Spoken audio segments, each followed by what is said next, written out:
This is Qinquangang Air Force Base in the central Taiwanese city of Taichung. It's being opened to the public for the first time since the COVID-19 pandemic, a way for people to get up close with some of the military's most impressive equipment. It's also a special anniversary for the Air Force, marking one of its first military victories. But that didn't happen in Taiwan. In 1937, the Republic of China Air Force shot down 2 Japanese bombers over the Chinese city of Hangzhou. The bombers, it turns out, took off from what is now Songshan Airport in Taipei, in what was then Japanese-controlled Taiwan. Despite this victory, the ROC Air Force was largely outmatched by its Japanese opponents, who had more experience and better equipment. It wasn't until the US joined the war that the tide started to turn. A combined Chinese-American Air Force unit was formed under the command of US advisor Claire Lee Chennault.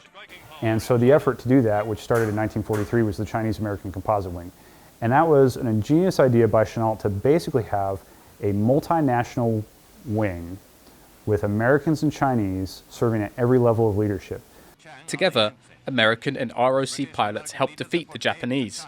Victory was soon followed by despair, though, for the ROC, as it went on to lose the Chinese Civil War to the Communists.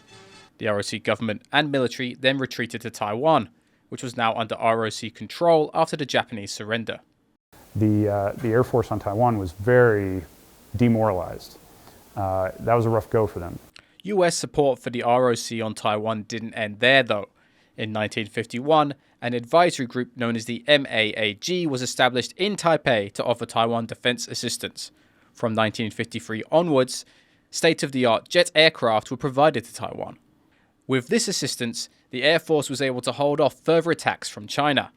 Taiwan's F-86 jet pilots scored the world's first air-to-air kills with US-made Sidewinder missiles during the Second Taiwan Strait Crisis in 1958. It worked fantastically, and it really offset a lot of the PLA strengths. And so it was really a validation of this whole process and a huge relief, and then served as a model to all these other air forces in the region. Today, US assistance for the Air Force continues. There's still a tradition of U.S. training and U.S. cooperation. A lot of them are flying U.S. F-16s, for example. So you still have pilots going to, now down to Tucson in Arizona to learn how to fly the F-16. Pilots now go to Arizona to learn how to fly combat aircraft, just like pilots went to Arizona during World War II to learn how to fly P-51s and B-25s.